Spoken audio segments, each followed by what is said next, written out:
Man, it doesn't matter if you 15. I like young girls. I like them 15, 14, 16. I like them real young. I don't like them. I don't like women in their 20s. All them girls in the 20s, I'm cool with them, girl. I like them girls like 15. Yo! What's up, guys? Today we're talking about Dream, and honestly, I don't care at all about what happens with this guy anymore. But before we even talk about Dream today, I want to mention that the leak of him that, came out like a year ago saying he was fat with this picture, bro, this definitely was him after all this time. Dude was a vending machine legend before YouTube started. Dude went from dining to mining, oh my god. But no, that's pretty cool that he ended up losing the weight. I don't see enough people congratulating him for that, and that's messed up, okay? We gotta congratulate our boy on his weight loss journey. But no, Dream a few days ago posted these two super long tweets. Like, I didn't even think that you could write this much stuff on Twitter. I think Elon made it only possible recently that you could write this much on Twitter. Now, you may be asking yourself, well, what was he writing about? If he's writing all of this text, is he mourning the loss of a loved one? Is he talking about his plans for world domination? What's he talking about? Dude, these two long bodies of text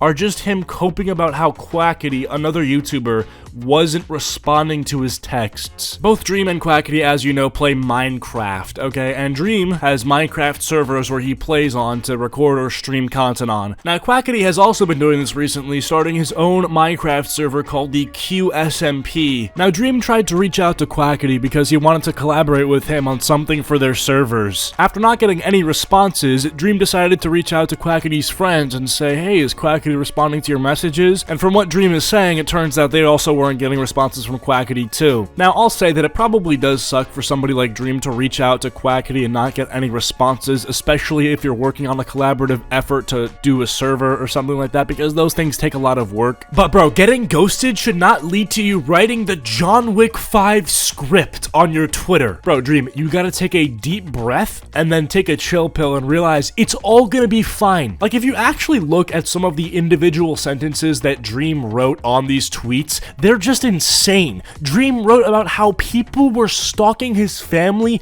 and placing trackers on his car. Dream is saying that because Quackity left him on red, Dream's own fans are gonna get mad on his behalf and then go on to attack Quackity's fans, and that's really bad because Dream has crazy stands that have done things like dox him and get the police involved and even put trackers on his family's vehicles. Now, I don't want to sit here and be like, oh, Dream, you deserve to have trackers placed on your family's car because that's like an unhinged thing to say. But it's like, bro, if you've paid any attention to Dream's fanbase or the MCYT sphere at any point over the past 2 or 3 years, is this coming as a surprise to you? These people have always been insane. Like, bro, I've made 17 different videos on Dream stands. I've made more videos on Dream stands than I have anything else on this channel. And yeah, you could say that I've been milking it for content, but the content itself that I was able to milk exists. And the stuff that exists that I was able to milk is, of course, these people behaving like psychopaths.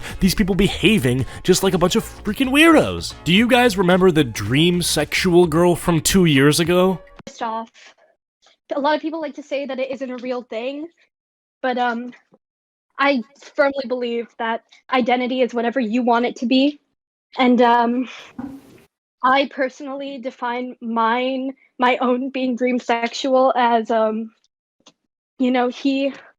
just feel like him as a person, he understands me and people like me more. And around the time that that clip went viral, people started to wake up and realize the true cult nature of Dream's followers. You had people getting Dream tattooed on their skin and flesh. Like, you're telling me that's not cult behavior? And it's like, from Dream's perspective, if you are at all invested in your own career, you can see how this is all going down. You're seeing these people behave in this bizarre fashion. And he never took any steps to simmer this down. He never took any steps to tell people to cool off, which of course made it get worse and worse. So before he face revealed, when you had people trying to figure out what he looked like, stalk his identity, dox him and stuff like that, like, he still didn't say anything, so people kept doing it, and it gets worse and worse, and now you have people showing up to your house or putting trackers on your car. It's like, well, I mean, like, what did you expect? He knew that it could have been bad for business to disavow the parasocial relationships people were forming, so he just never did. And the natural conclusion of that sort of behavior behavior going unchecked, you know, just like the stalking, yeah, is people showing up to where you live and trying to like meet you and stuff. But back to the Twitter thing, Dream is basically using the fact that his fans are insane as leverage to try to get Quackity to respond. He's saying,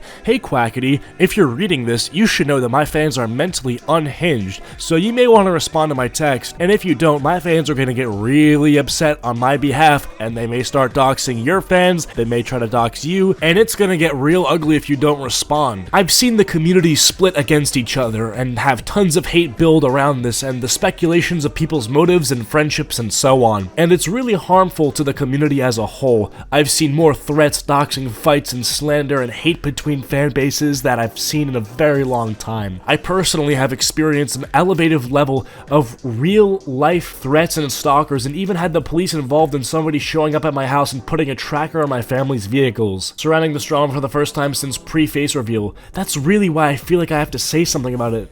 Despite me wanting to avoid any kind of serious talk about this, especially when talking about communication publicly feels wrong in this instance.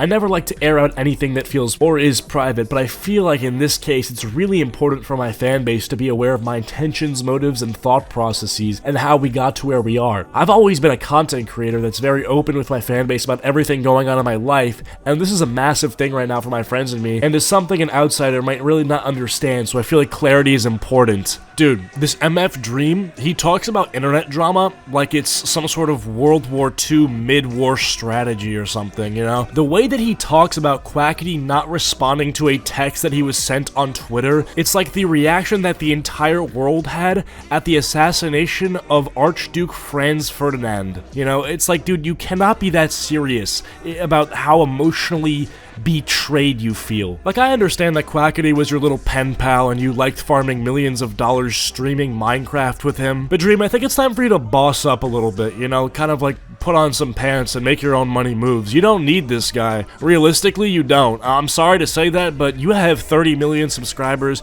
You gotta walk your own path now. It's time for you to place your own dirt blocks at your feet as you walk your own path. The moment that you felt the urge to start typing up a tweet this long, that should have been your urge to open OBS and get back to work. Oh, me and Quackity broke up? Nah, Quackity broke, I'm up. Like, Dream, this is how you should be feeling. Feel inspired to open up Minecraft and make the best video you've made in the past 4 years, make a ridiculous amount of money, and kind of incentivize Quackity to respond to you like, hey, I seen your views now, like, what's up, you want to collab? And then you're like, no, actually, I don't want to collab, because remember when you didn't respond to me when I was not doing too hot? Well, yeah, now that I am on the top of the game, I don't really want anything to do with you anymore, chump. So it seems like Quackity's either a fake friend and wants nothing to do with you, but just doesn't have the balls to tell you that, or, like, is actually bad at responding, but I feel like, I don't know, man, if I had Dream in my DMs, yeah, I mean, although he is a cringe master, I would respond to him because, you know, I mean, like, 30 million subs, that does do a lot for me. But I don't know, what do you guys think? Do you think Dream is being over dramatic? Do you think Quackity's a fake friend? What do you think is happening with this? Truthfully, I don't really care at all, to be honest. This, like, has no involvement and affects me in no way whatsoever, but, you know, figured it'd be some good content for you guys. Anyways, bye, Acheeto plushie. I'll see you guys later.